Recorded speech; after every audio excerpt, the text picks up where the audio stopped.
Hi, AT from CNC at Home. I have a coaster project that I want to do, but the material hasn't come in yet. It's going to be doing some engraving on slate. So in preparation for that, what I want to do is create a card to go with it. These coasters are going to be place markers for a friend's daughter's wedding, and I want to have a little card to go on there. So I'm going to burn that out of a piece of cardstock that I have and just go through the design process and show you how I make that work without having negative space. I'm going to call it fall out where I need it to stay in. I'll explain that as I go through this. If you like this video, give it a thumbs up. Let's start by creating a rectangle of the size that I want to have. And I'll just create a rectangle. I'm going to unlock its aspect ratio, and I want it to be 7 inches by 5 inches. And normally I work in millimeters, and this might be something that they want to put in a photo album or something. Who knows? Maybe we just throw it away. But this way it'll fit in a 5x7 frame if that's what they want to do. Let's go ahead and zoom in on that so we can see it. I did put that on a construction layer. I will want to cut this out, so maybe I'll go ahead and just put that on a separate layer right now. I'll put that on the blue layer. We'll go into my library, and oh, right there. So my 0.27 millimeter thick paper, it's going to be blue. I'll go ahead and assign that to the layer. I'm up here, and so that's assigned to the layer. The rest is basically going to be text. Maybe put a little fancy line thing in there too. So let's go ahead and go to text. All right, and text, we'll just go ahead and click on that. We'll just go somewhere, and we'll just, this is going to be for Gwen. What do I say? Have a fantastic wedding. Something simple like that. I don't like the font, so let's change that to something fancy.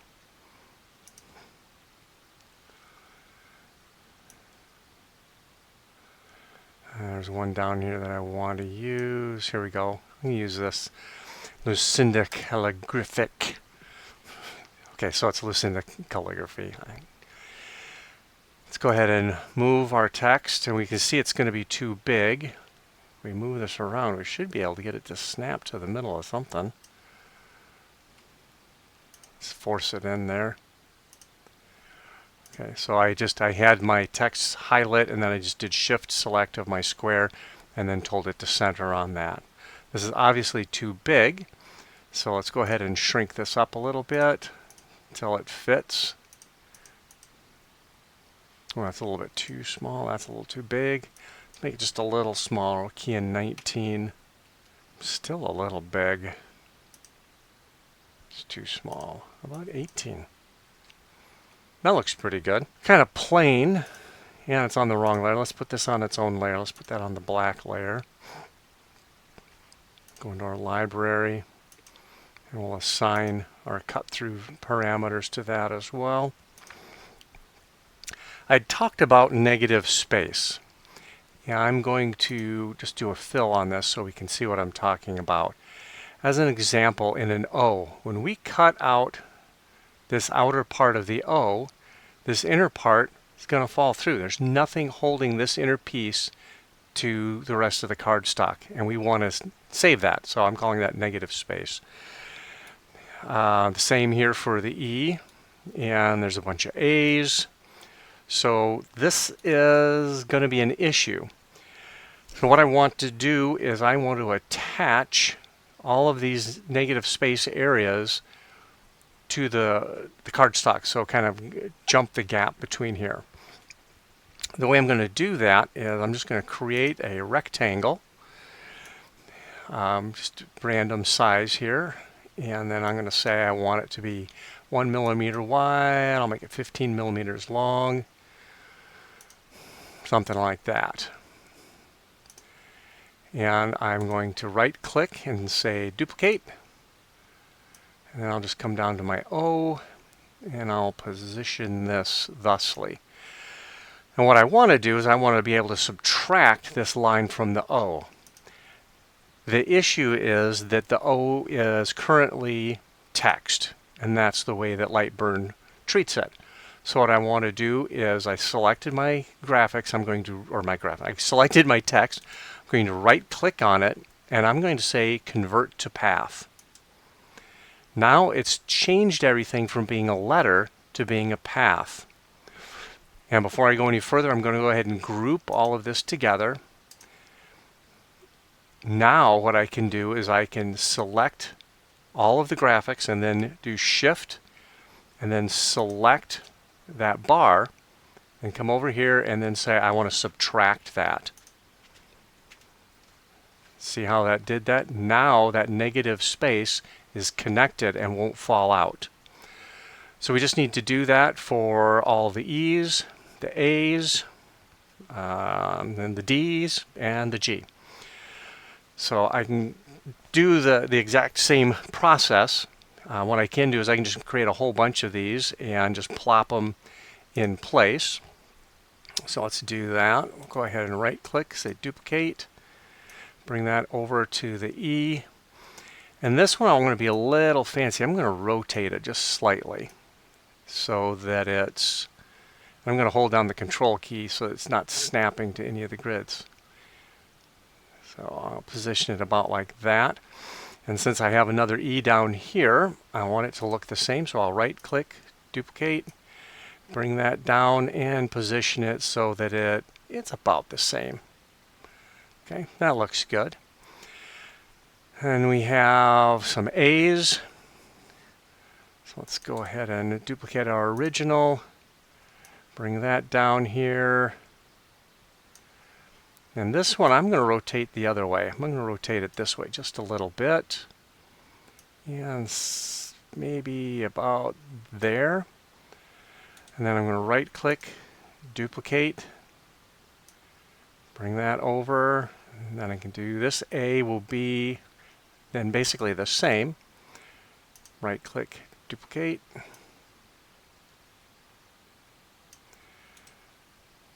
Duplicate. I suppose I could just slide it over this way. Okay, that looks good. So we've got the A's. I've got another E here. So let's go ahead and grab that. Duplicate. Slide that up. And that positioned pretty good there. And we've got some D's. And I'm thinking I'm going to use the same slant that I did with the A. See what that looks like. Okay, we'll do that. Duplicate that. Slide it over. And then by holding the control key, I get a little finer movement on there. Let's see, all these negative spaces. And then we just have the G to take care of. So let's grab this last one. Now this has two negative space areas. It's got the inside of the circle here, but then the tail on the G connects back in here. And so what happens is both of those areas would fall out. So we need to connect both of those. So what we can do is, this is just going to be a little bit too short. So let's go ahead. I'm just going to hold the control key down, and that lets me expand it that way. There. Then this should attach that nicely. Okay, so let's zoom back out. Now we've got kind of some chaos going on. So what I'm going to do is select each one of these bars. I'm going to hold the Shift key. When I do that, select each one of these, and I'm going to group them together.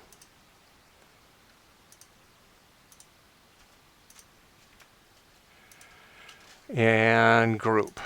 Now that they're grouped together, I can select all of my text, Shift, select all of the things I want to subtract, and boom, there we go. If you happen to select things backwards and what you wanted to delete stayed and what you wanted to stay was deleted, just undo. I pressed Control Z and then do your subtract again. As we see, it does it the opposite way. So I don't want it the opposite way. I selected them in the correct order. So I'll go ahead and do that. All right, that looks pretty good. I'm going to raise this up a little bit. I think put it up here-ish. And then in my art library, I'm going to see about grabbing a fancy line. This is in my fancy line library. I like this one. Bring that over here. Right click, trace, delete, boom. Okay. And then shift select my rectangle, and then I want to center that left and right. Maybe just a little bit lower. I think this text needs to all come down just a little bit too. There, something like that. I don't want to fill the black layer. I want it to do a line because we're going to be cutting this out. That looks like about what we need. I'm going to take my blue layer and move it down because I have this cutting in order. So it's going to first do the black stuff, which is interior. Then it'll do the blue line, which is exterior. Let me do a preview. And in the preview, that looks pretty good. Let's go ahead and just play real quick. Did one of the scrolls, doing a bunch of the lettering. Oh, that looks good. And the border, done. Okay. Now I can send this to the laser. I can hold the paper down with some magnets, which I've shown in a previous video. Those work super well for holding paper down if you have a ferrous or magnetic base of any kind or wasteboard. And my honeycomb wasteboard is magnetic, so the magnets do a great job of holding things still while the laser moves around. So let's go ahead and send this over to the laser and see it cut out.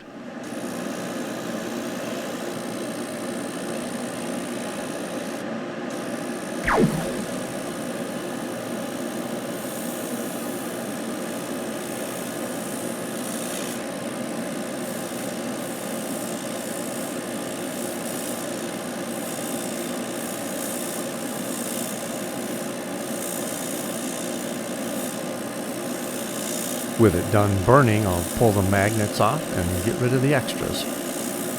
If you like this video, give it a thumbs up. Also, if you like the content of our channel, think about subscribing. It really helps us out. Enjoy doing your CNC at Home projects.